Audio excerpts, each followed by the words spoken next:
मित्रांनो SSC CHSL चा प्रश्न काय म्हणते बघा, ए व बी एकत्रित 9 दिवसात एका कामाचं 45% काम करतात.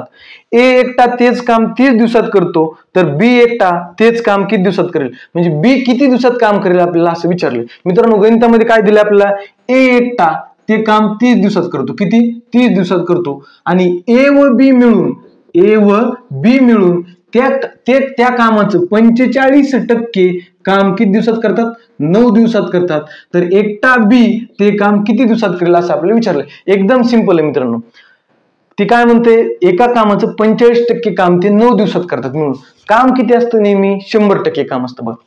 बघा आता 45% काम ते 9 दिवसात करतात, तर 100% काम किती दिवसात करतात मित्रांनो, 9×5=45, बरोबर आहे. मग इथं पण मला 5नच भागावं लागेल, बरोबर आहे. 100 आणि 5चा भागाकार केला किती येईल, 20. म्हणजे ते पूर्ण ए आणि बी मिळून 100% काम 20 दिवसात पूर्ण करतील. लिहू का मग मी इथं 20D, बरोबर आहे. किती 100% काम. सिंपल. आता आपलं काय, ए 30 दिवसात करतो, ए प्लस बी 20 दिवसात करते, बी काढायचे. सिंपल पद्धत काय बाबा, किती ए बरोबर 30, ए बी बरोबर 20. आपल्याला काय आता ह्याचा LCM काढायचं. सिंपल. LCM काढला की वर्क येतं. हे वर्क किती येईल, 30 आणि 20 LCM किती मित्रांनो, 60.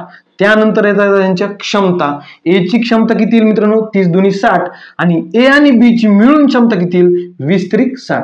हे आले त्यांच्या क्षमता. मित्रांनो एकट्या ए ची क्षमता आहे 2, ए व बी ची मिळून क्षमता आहे 3. ए ची जर 2 असेल तर बी ची किती असेल, 3 मधून 2 गेले 1, म्हणजे बी ची क्षमता किती आहे मित्रांनो, 1. आपलं काम किती मित्रांनो, 60. आपल्याला बी चे दिवस काढायचे, 60/1 किती येईल मित्रांनो, 60 दिवस. 60 दिवसात बी ते काम पूर्ण करेल. धन्यवाद.